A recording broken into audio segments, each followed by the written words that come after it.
Assalamu alaikum. As the press, we uncover the truth.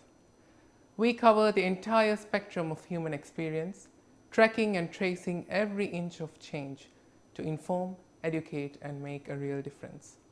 I'm Zaishan Ahmed, and this is the Fourth Estate.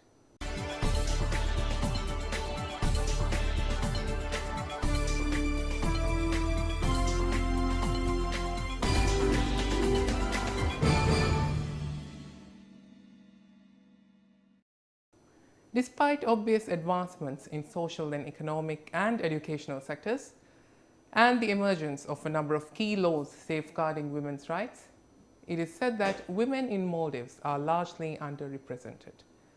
With only 5 female MPs at Parliament and only a handful of women holding key positions at state institutions and companies, it is easy to see why that is so. But it seems like serious efforts are being made to turn the tables around and to hasten the pace of change.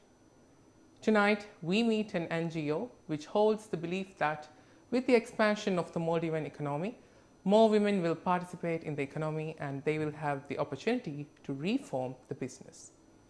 To tell us more about the NGO, joining me tonight is Sofat Ahmed, the Secretary General at Women on Boards, WOB, a local NGO pushing for greater women's empowerment in business and financial sectors. Sofat, welcome to the show. Yeah. Hi, Jackson. Thank you for having me. Welcome. Thank you for having To me. start off, Yeah. tell us about WOB. How did you start out?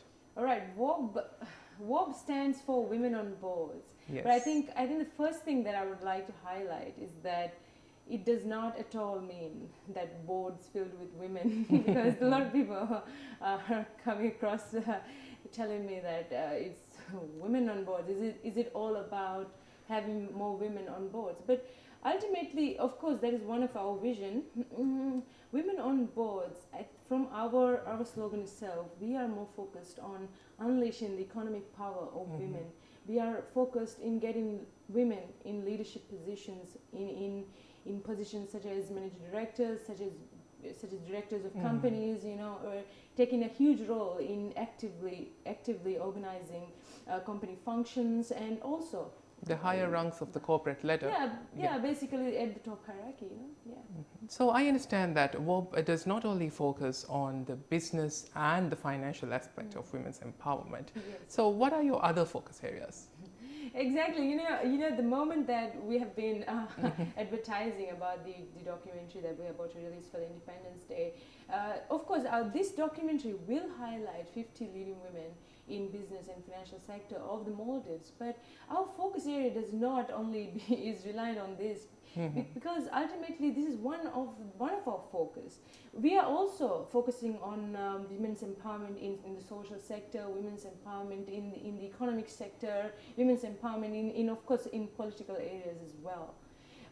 I would like to highlight that even so that we are making a documentary as for now, it's just about leading women in business and financial sector.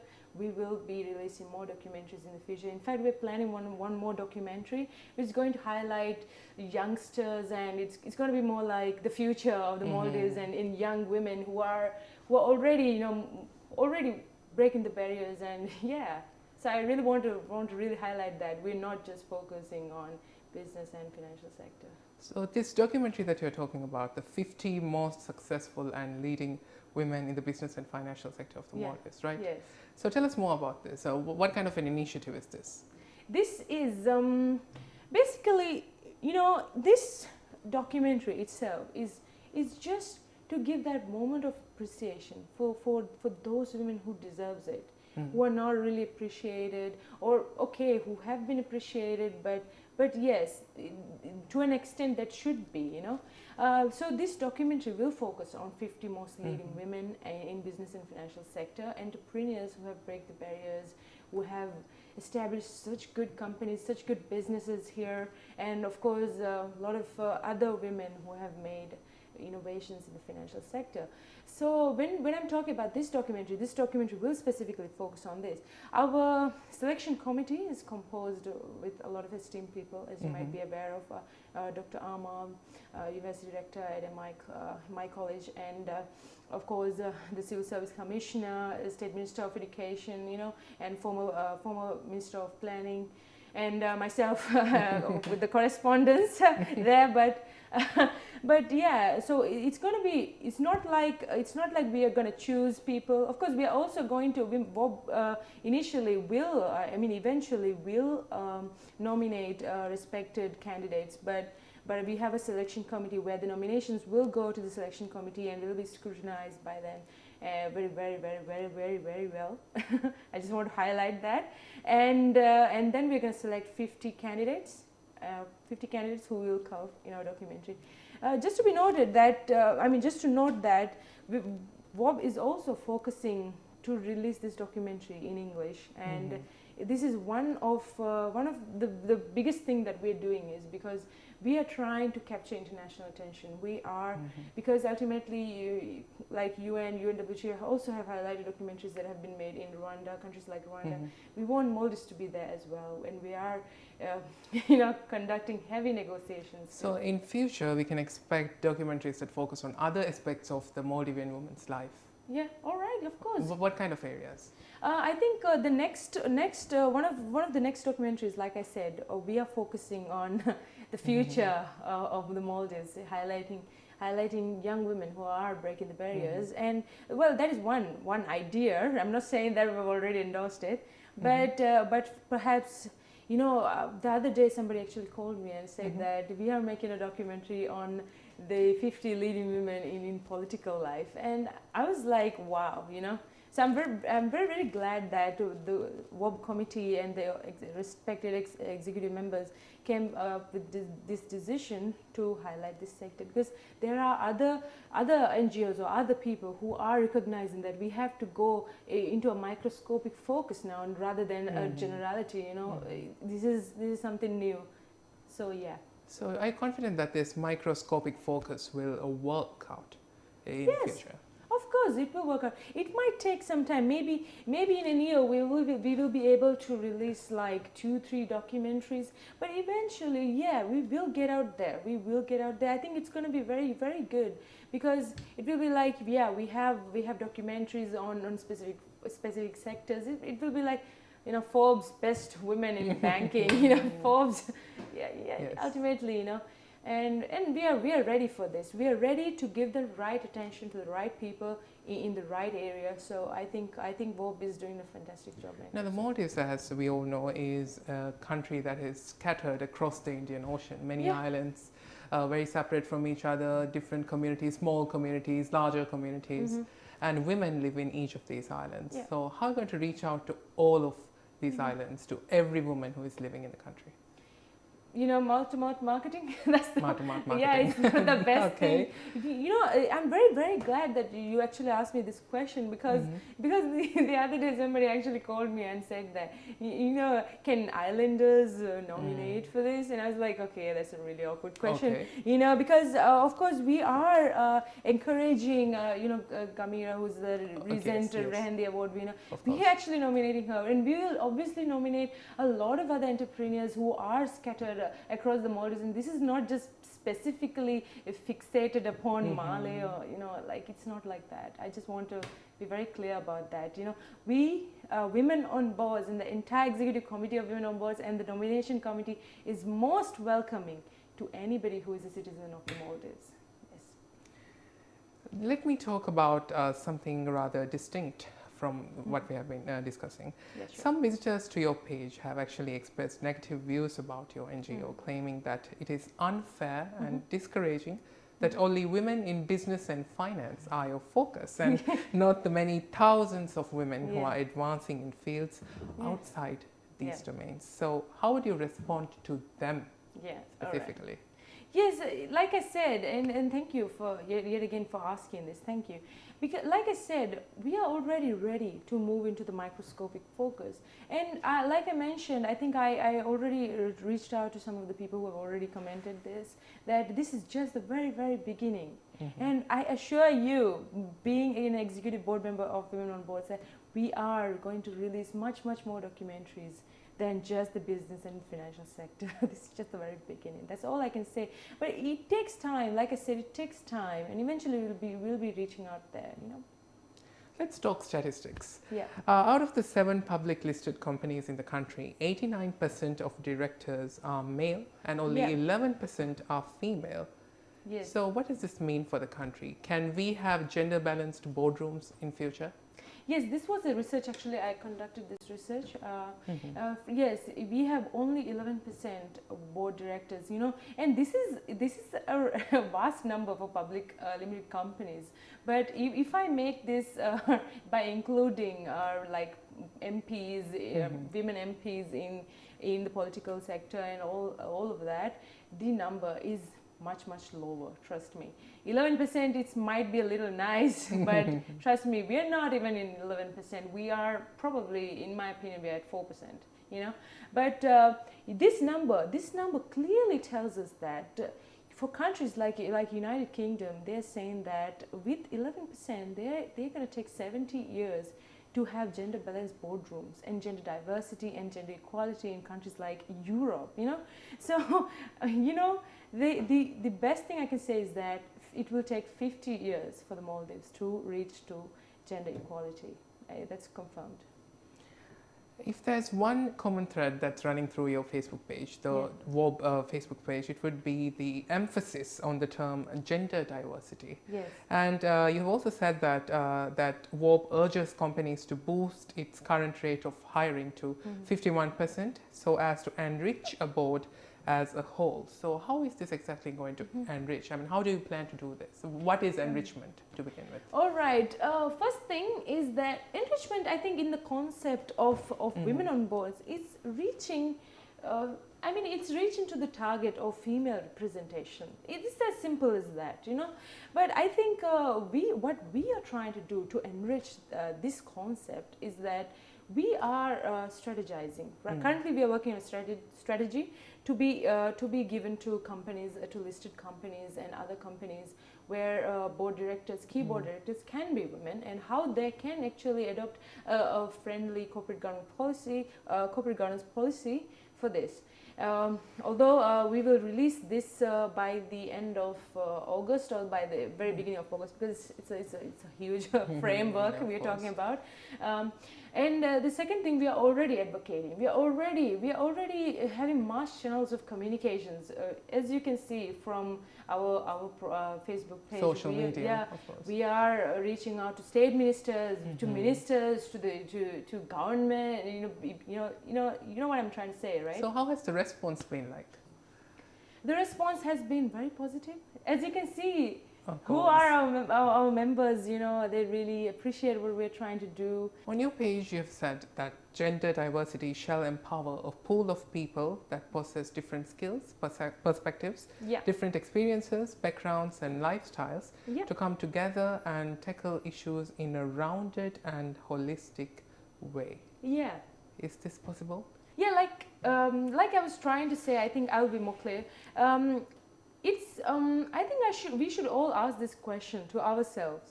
Ultimately, my way of conducting negotiations or having a conference, filled with all women at the point, it is going to be much more different than having, say, 50% men and 50% women. And ultimately, it's more of holistic that way.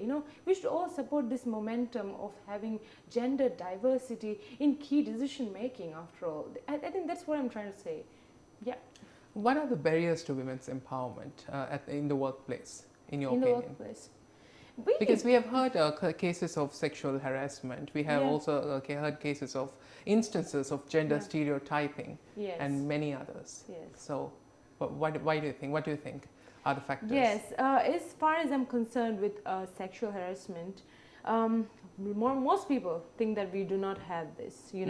We do not have a sexual harassment existing in the Maldives, but this is false. We need to have a mechanism. We need to have a mechanism where even if this kind of situations arise, we need to have a mechanism to tackle it. And I'm talking about stringent mechanism because ultimately sexual harassment is a serious issue, and there should be policies. There should be stringent policies. That's what I'm trying to say, for sexual harassment. And what else were you trying to say? It's about the factors that actually influence the women's empowerment in the workplace. I mean, sort of, for example, if you want to empower more women in Maldivian society, what are the barriers that we should eliminate? Yes.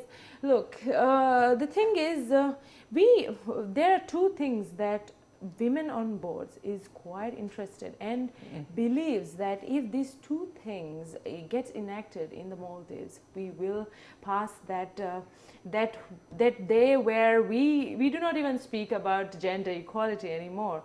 The first thing is, without a doubt, a daycare center. Now, I would know the truth behind this, because if I had a kid, yes, this would really impact me to even be here today, you know. So ultimately, a daycare center, because countries like Nordic countries in the United States, the daycare system is so smooth that it just helps everybody to focus, especially on women. And they have also for men, by the way. It's not only for women. It helps, eventually it helps a lot of people to focus on their career and to build their career. So that's one thing. And although we did not highlight this on our Facebook page, we are conducting negotiations with the government in helping to facilitate the daycare, which will eventually, I believe, will be just right around the corner. And the second thing is capacity development programs. You know, we need to have, because the thing is, we can see even in countries like India, Sri Lanka, even in countries like Singapore, even in Malaysia, of course, Europe, China, and all those countries, we see a capacity development training centers such as the IMF or such as the WTO, the ADB, and whatnot. You know, so I think the Maldives is also quite ready to have this kind of capacity development training center here, right here in the Maldives. Women on Boards welcomes the government to conduct negotiations with us. Yeah. The United Nations set out the Millennium Goals, 8 Millennium Goals, Millennium Development Goal, MDGs, in 2000, and the deadline was 2015. Now we're almost over that, and the Maldives has actually achieved 5 out of the 8 Millennium Development Goals, but unfortunately, gender equality is not one of them. Yeah. Why do you think this is so? Yes, I'm very deeply saddened, you know, because, you know, like I said, there are some kind of barriers when it comes to getting that right track. And like I said, the daycare center and the capacity development program is one of the facets that we need to enact and develop in the Maldives. But there are other factors too. Did you have a look at the Global Gender Gap report very recently? Because it was the Maldives was quite interestingly ranked very good in educating women, but we still lag behind from countries like Bangladesh, from countries like Rwanda, when it comes to wage equality and political empowerment. So I think we need to also move these kind of barriers. I think eventually we will reach there. Yeah. Let me ask you this question. We're talking about a thing called glass ceiling. Yeah. And there's always a lot of discussion about breaking the glass barrier. I mean, sorry, the glass ceiling. The glass ceiling. Ceiling, of course. Yeah. And what single action or what single move would actually mean the end of the glass ceiling? Yeah, it's a very nice question, by the way. You know, there's this very, very nice woman who's a very well-known person, said something very nice the other day. I was reading this article on her, and what she was saying. She said that we need to create a norm where it's okay that women are in such positions, and we need to create a norm where it's okay to work for women in such positions. I think that day when it hits the Maldives, I think that day we don't need to speak anymore about gender equality or gender inequality or any sort of such discrimination in the workplace. I think that day will come. So how do you think we can measure the notion or the fact that it's okay for women to be in positions of authority? How can we measure that? How do we determine whether or not we have actually broken through or smashed through the ceiling. Yeah, you know, in Nordic countries, they don't bother talking about gender equality in the workplace. They believe Norway, Sweden, and Finland. Yes. yeah, they don't really care anymore. I think that day when it comes to the Maldives, yeah, I believe I answered your question. You know, so yeah, I'm hoping for that day to be here soon. So in Nordic countries, it's sort of a way of life.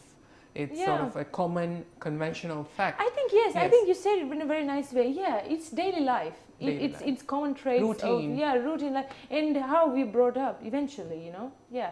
I mean, I can't imagine how many of women must have fought for me to be here and actually speak to you. You know, so eventually we'll get out there. I think this pace of momentum should be kept. We should always keep advocating on gender inequality, and ultimately we'll reach a position in life where yeah, it's nothing to speak about it anymore. Yeah. Let's put aside WARP and let's talk about you. Yeah. Yes. How have your experiences led you to be where you are today? My experiences. Yes. Well, for me, it's quite different. You know, my case is different because I'm still quite new. You know, I'm very new. I just recently finished my my MSc in finance, and for me, I just happened to have applied for a job, and I happen to have got my job, and I'm advocating about women. So for me, I'm just at the very beginning of a career that eventually I hope is going to go well. But I'm talking about women who have actually spoken to me, who have actually registered in our database, and some quite interesting experiences.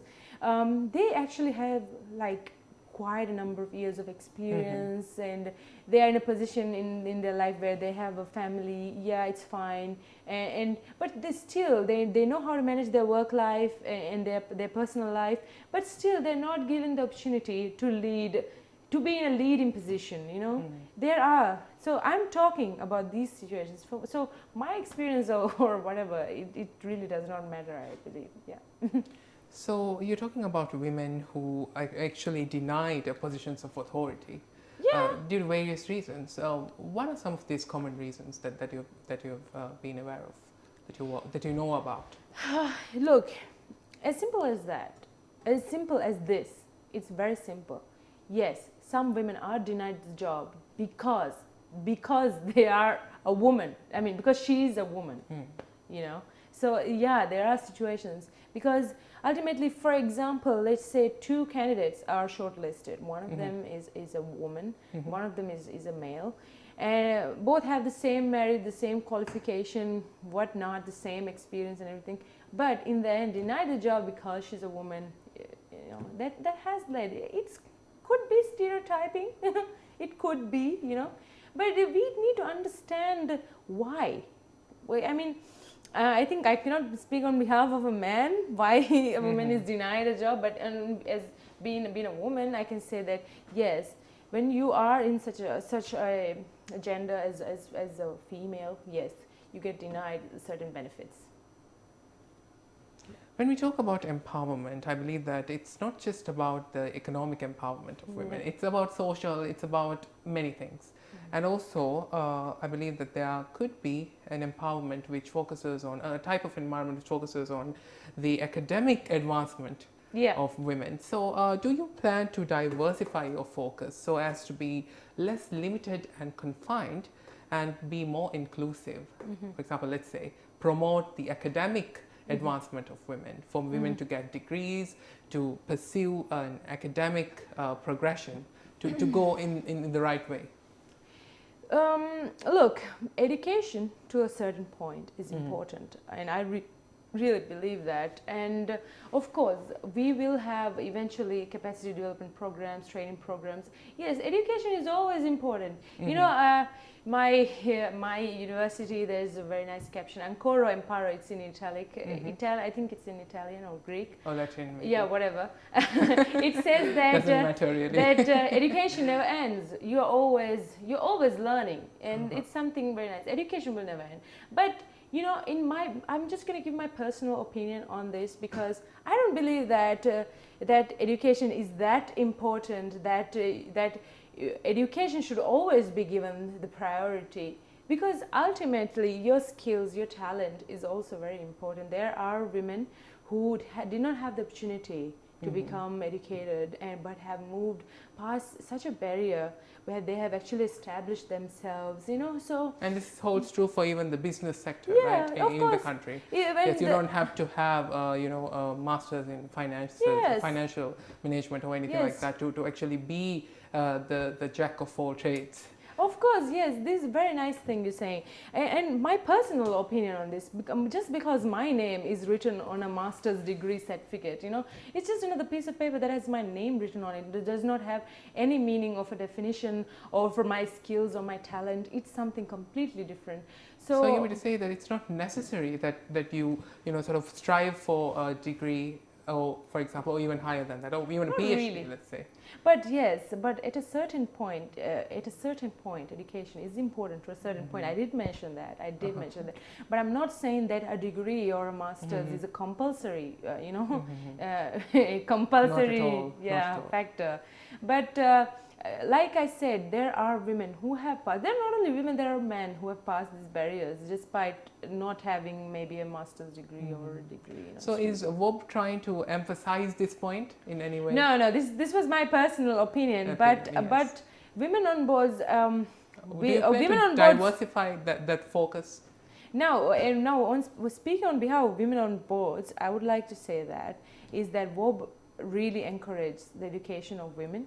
Because, yeah, it is important to a certain point, but women on boards at the same time focuses on training, in practical training and in capacity development programs. So we are eventually going to establish such a mechanism where education is important at a certain point, but yes, there are other things such as capacity development, training programs and other workshops, you know, things like that, yeah.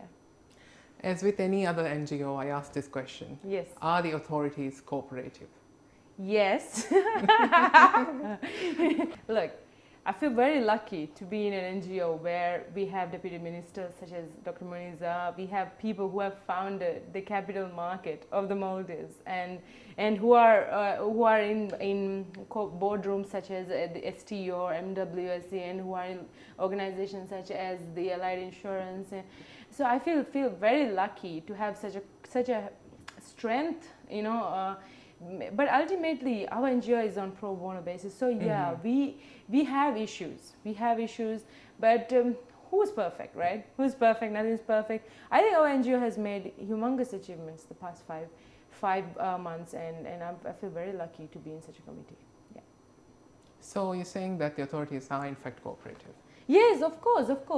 But like I said, it's pro bono basis, so things get delayed, and you know, I think. And you're just in your infancy, so. Yeah. Infancy, and I also want to highlight that a lot of, I think this is such a culture that is building where everybody needs to give a negative comment on something, and I want to really say that if an NGO is doing something and there is something on pro bono basis, you know, like appreciation is important, and women on boards, we really appreciate everybody who is doing social work and all that. This is not after all easy, you know. It's not after all easy. We get a lot of negative feedback at the same time, but in the end, you know, one positive comment and it's like the brightest day ever. You know, yeah. Tell us about WOB's vision for Maldivian women in future. Our vision is my vision for WOB, and our vision, I believe, look, our vision is already in our website, you know, but yes, the ultimate vision is that day where we don't even speak anymore about these issues, that day where WOB becomes redundant. Yeah, probably. Sort of. Yeah, the day that WOB doesn't need to exist correct. to facilitate such an important, you know, parameter that needs to be already in institutions. Yeah. What would be your final message to the public? All right, my final message. Message to the Maldives is that to all the women out there, thank you for fighting for this long. I believe you are one of the reasons that I'm sitting here today. And The second thing is that if any of you feel like you are having issues with your workplace, with moving towards your career, and you're having that kind of challenges, I really want you to come across and to speak to us, and we are the end of the corner to you.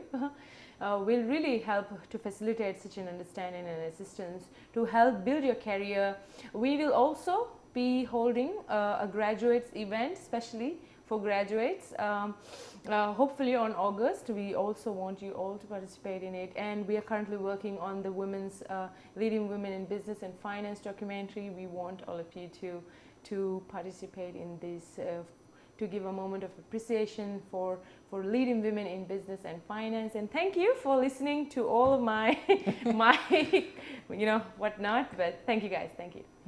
Thank you, Safat, for joining us tonight. It's been a refreshing experience to hear your views and also to learn more about WARP, the new kid on the block. Okay, thank you. Thank you. This is me, Zashin Ahmed, signing off, hoping to return next week to discuss yet another issue of national and social importance. Thank you for watching. Have a very pleasant evening. Mange furia maitubardi fawa baby like nepike muling a promotion miharu kuriyatani. Baby like plus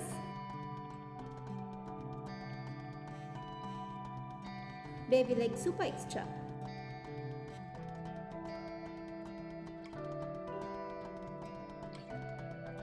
Baby like kudadar fulke hinitumbum mami hangin honjehu.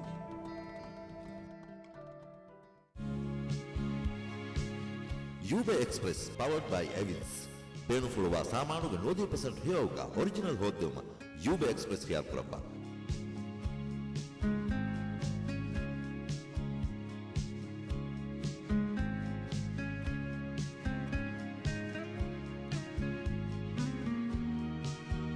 Itbara yakin kamaye quality takit hodduma Ube Express. Ube Express powered by Evans Chandanimak.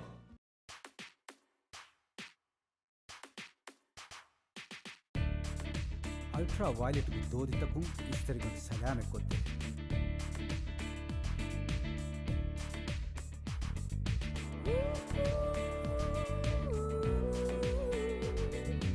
ಇಸ್ತರಿಗೊಂಡು ಬೇನು ಕೊಟ್ಟೆ ಇದ್ದಾನೆ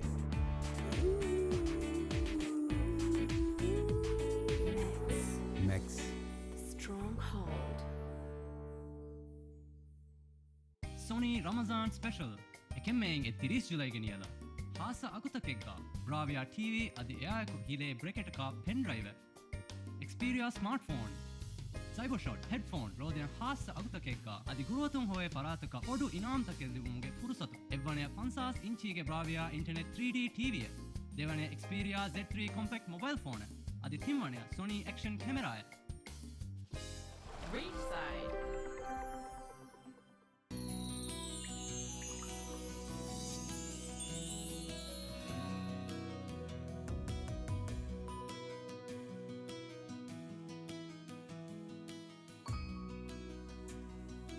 Moments in life.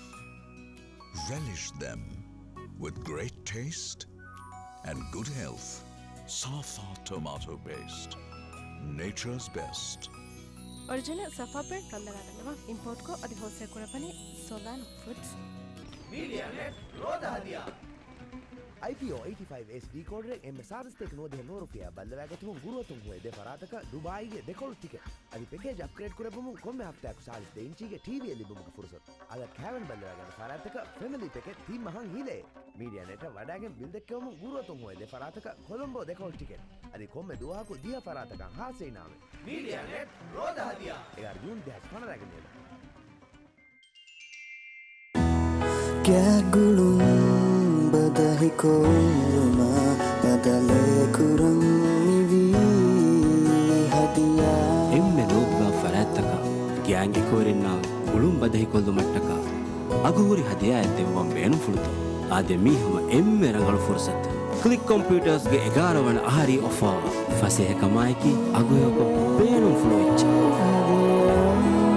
click computers ವರ ಬಲಾಗೆ ವಿಷ್ಣುತರಿಕಮಾಯಕು ಹುವಾಲೆವೆ ಮಿಸಾಫತಕಿ ಶ್ರೀಲಂಕಾಗೆ ಫರ್ಬದ ಮತೀಗ ಬಂದು ಕುರೆವೆ ಮೀರು ಸಾಫತೆ තාසාකං කෙල්ලවානුලා වර බලෑග බන්ධ කුරුමුගේ සවබුන් කොම්ම මීහකවෙස් අක්බර් සෑ මීරුවේ. අක්බර්ගා එවා රයික් කුලෑග අස්ලකී මිසෑ කොලිටීකෝ ෆ්‍රෙෂ්කෝ උපෙත්තුමක් කුරවේ මසක්කතුගේ නතිීජා. Akbar fresh අධි කොලිටී මීරු සෑ.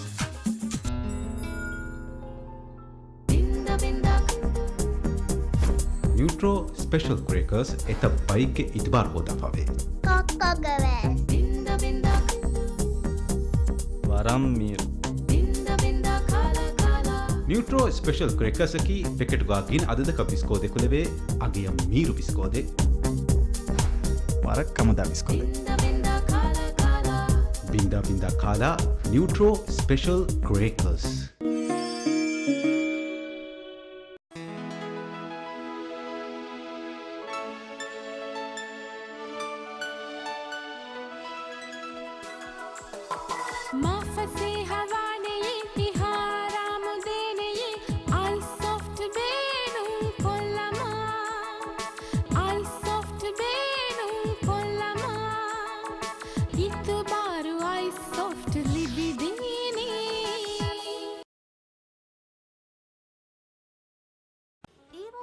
ರಂಜಾನ್ ಸೇಲ್ ರೋದಮಹ ಗೆತಿರ ಬೇಡುವ ಎತ ಸಾಮಾನ ವರಂ ಅಕರಕೊ ಎವಸ್ ಹತಿ ಇನ್ಸತ್ಯಾ ಹಮೆ ಡಿಸ್ಕೌಂಟ್ ಸಳಿಕಮಕಿ ದಿಯಹಾಸ್ ರುಫಿಯಾವರ ಮತಿನ್ ವ್ಯಾಪಾರಿಕುರ ಕೊಮ್ಮೆ ಫರಾತಗ ತಿರಿಯ ಸತಶಿಗೆ ಡಿನ್ನರ್ ಸೆಟ್ ಅದಿ ಪ್ರಮೋಷನ್ ತೆರೆಗ ವ್ಯಾಪಾರಿಕೊಗನ್ 5000 ರುಫಿಯಾಗೆ ಗ್ರ್ಯಾಂಡ್ ಪ್ರೈಸ್ ಬೆಡ್ರೂಮ್ ಸಿಟಿಂಗ್ ಹೋದಂ ತು ಫುರ್ಸತ್ ಪ್ರಮೋಷನ್ ಕುರಿಯ ತಾಡಿ ತೇವಿಸ್ ಮೇಗ್ 30 ಜೂನ್ ದಿಹಾಸ್ ಫಂಡರಾಗಿನೆಲ ಈವೋ ಹೋಮ್ ರಂಜಾನ್ ಸೇಲ್ එම ජමානී ෆැක්ටරි තවගා තයාර කයෝගින් දිවහින්නා හමය ගෙනස් දෙවෙනි ටූක් හවස් මිල්ක් පවුඩර් මිකරක යුරෝපියන් ಯೂನಿಯನ್ಗೆ ಸ್ಟ್ಯಾಂಡರ್ಡ್ ತಕ ಫೆತೆ ಗೊತ್ತ ತಯಾರ ಕರೆಫಾವಾ ಮಿನಿಮ ಲೆಬೋರೇಟರಿ ತವಗಾ ಟೆಸ್ಟ್ ಕರೆಫಾವಾ ರಕ್ಕಾ ತೆರಿ ಮೊಳು ಕಿರೆ ಕೊಕ್ಕೋ ಮೀ ಹಾದ ಮೀರು ಕಿರೆ ಕೇದೋ ಮೀ ಎಮ್ಮಡವಸ್ ಕೌದಾ ಟೂಕ್ ಹೌಸ್ ಹೋಲ್ಸೇಲ್ ಕೊ ದಿಬನಾಗ್ ನೋವಾನಿ royal supply private limited phone ಹತೆ ನೋಯ್ ಹತೆ ಸುಮೆ ಅಶಿನ್ ලොනුමෙද ටොමාටෝ මිරුහුගේ අවෑගේ ජස්සා මීරු කිංಗ್ ගාලික් චිලි සෝස් මීරුකො ෆුරිහමකො කාලෙවේනි මිසෝස් වරගේ මීරු කිංಗ್ ටොමාටෝ සෝස් කුම්බෙකොම සෝසෙක් හමකුළුදේ හම රංගලි මීරු කිංಗ್ චිලි සෝස් සෝසෙ වෙජියා රහය දෙසුන්ජේ මීරු king fried chicken chili sauce enjoy the great taste king tomato sauce